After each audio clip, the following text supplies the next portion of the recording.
A censor light is not going to fix this problem, and Democrats no longer possess the common sense to understand that not every problem in the world can be fixed with a regulation.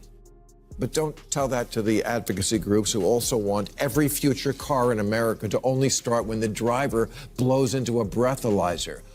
Oh, great, my other car is a Karen. I asked Senator Adam Schiff here last week when the subject of Trump's sliding poll numbers came up. Okay, but how are the Democrats going to blow it this time? This is how. Posturing, purity tests, the politics of I unfriend you if you're not exactly with me 1,000%. Bill Maher is tearing through the absurdity of woke culture like a man on a mission. And honestly, at this point, it's starting to feel like a full-blown rebellion. His patience with the far left's nonstop radicalism is cracking. And if he keeps torching them at this pace, don't be surprised if he drifts toward the center-right or leaps across entirely. Maher swears he hasn't switched sides, but the cracks in that claim are getting harder to ignore. So what set him off this time? And whose reputation did he obliterate in his latest rant? Hit that subscribe button, because this breakdown is about to get explosive. In other uncomfortable racial news, sad news. We found out this week that Sydney Sweeney is a... That was just...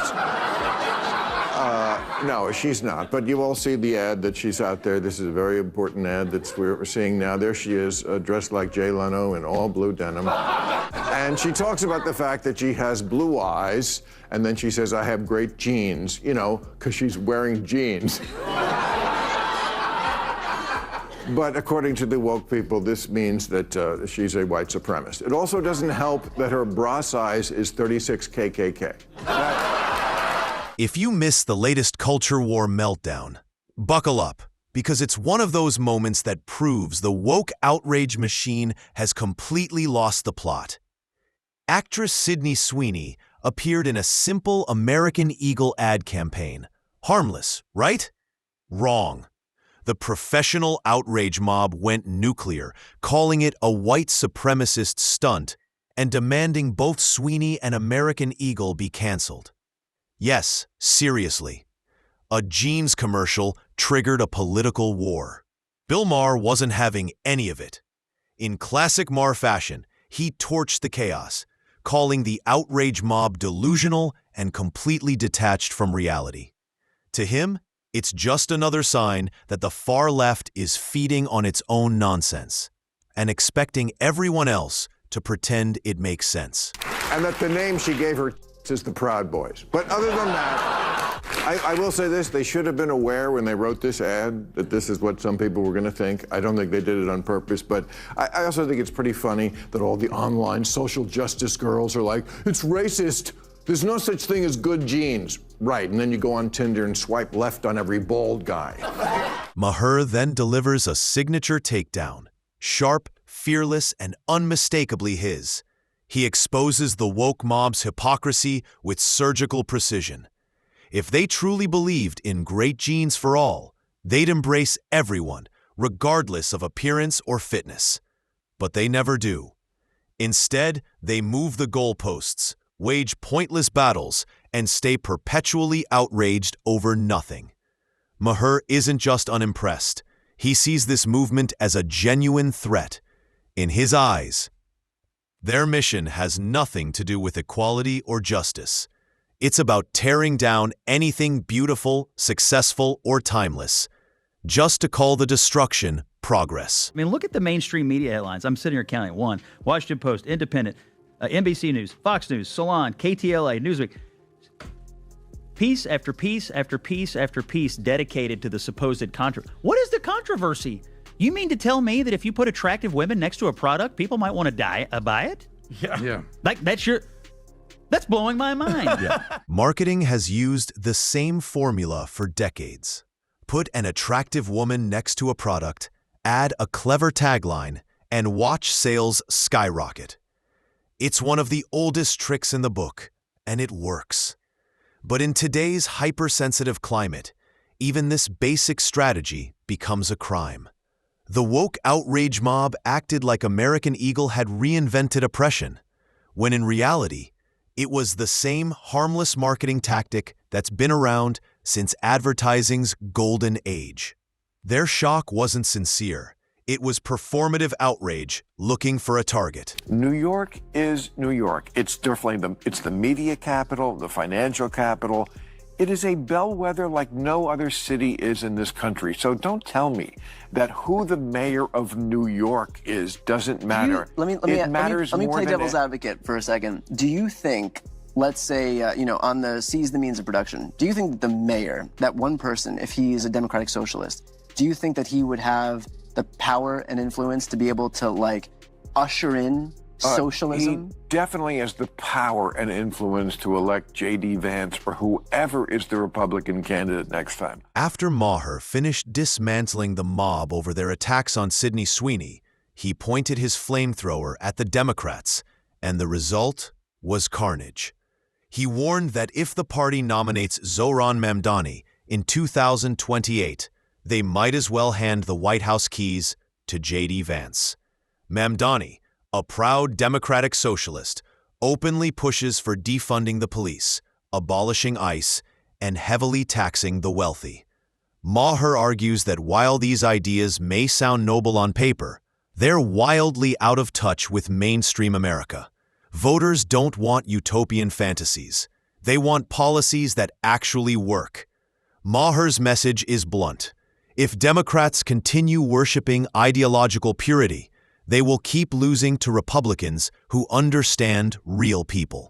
It is a walking commercial for the Republican Party I think nationally. the Republicans are going to... When you let the Democrat socialists, and now they're actually calling themselves socialists, when you let them take over a major American city, this is what you get. The state-run grocery stores, which work so well in Cuba and the Soviet Union and Venezuela. Maher warns that if Zohran Mamdani ever wins the governor's seat in New York, the entire state becomes his experimental sandbox. Every policy he rolls out, economic, social, or infrastructural, will serve as a preview of a future Mamdani presidency. Just as Gavin Newsom's California has become a measuring stick for his national viability, Mamdani's New York would face identical scrutiny. And voters aren't swayed by slogans. They judge results. If New York collapses under his leadership, his presidential dreams end before they begin. Who's the most popular politician on the left? AOC? I don't know. One of, but who's, Bernie is, Bernie is, I mean, he's not a capitalist, No, he's not. And he's also not president. But never would be. But neither is Mamdani. No, but he will, trust me, he will be featured in the campaign commercials. But they're going to feature people, they boogeyman everybody. Yeah, but you don't have to boogeyman him.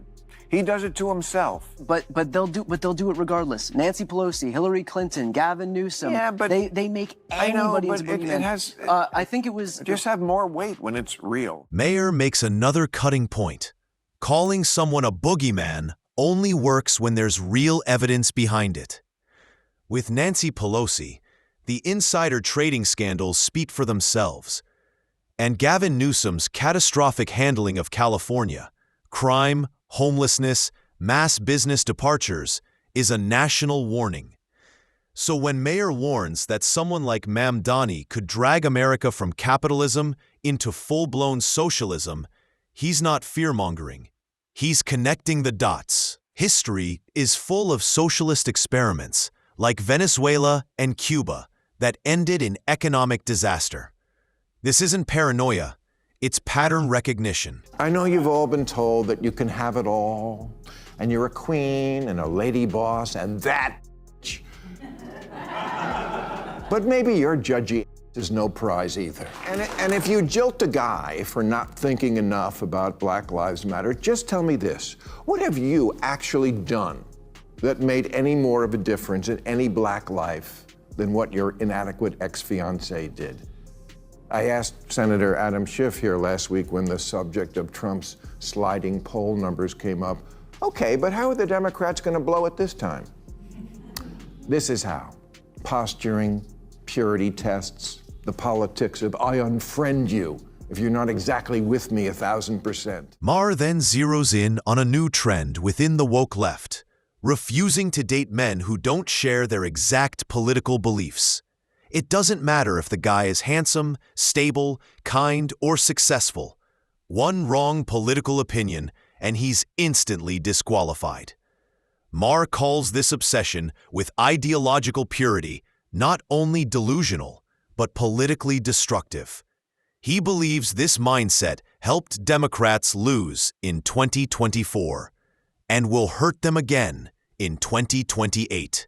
When political loyalty becomes more important than character, connection, or compatibility, you're not just ruining relationships, you're losing voters. The far left, what we call the woke, they seem to embrace every sort of obviously, aggressively anti-common sense thing. I can't let people who have this worm in their brain, whatever that worm is, Bobby Kennedy's not the only one with a worm in his brain, take over this country. And I totally get that. It's just that if I had to balance the two, the left, yes, is still less fundamentally, existentially threatened. Maher sees the far left as an existential threat to American society, and his concerns aren't unfounded. Their agenda often defies basic logic. They support biologically male athletes competing in women's sports.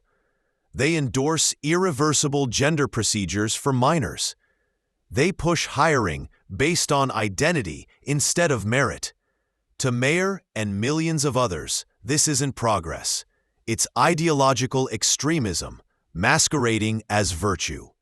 When every tradition is labeled oppression and every disagreement is called hate, society doesn't advance, it implodes. Democrats no longer possess the common sense to understand that not every problem in the world can be fixed with a regulation.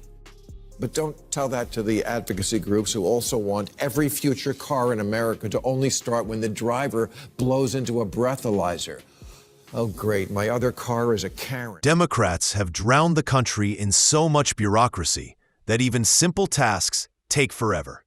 Permits, projects, regulations, everything moves at a snail's pace. Meanwhile, they preach about freedom while pushing policies that tighten control over how people work, speak, drive, eat, and live. Maher argues that despite claiming to defend democracy, many Democrats behave like autocrats. Their system rewards obedience and punishes independence. From woke absurdities to ideological loyalty tests, from suffocating regulations to socialist fantasies, Maher says the far left is dragging the country into dangerous territory.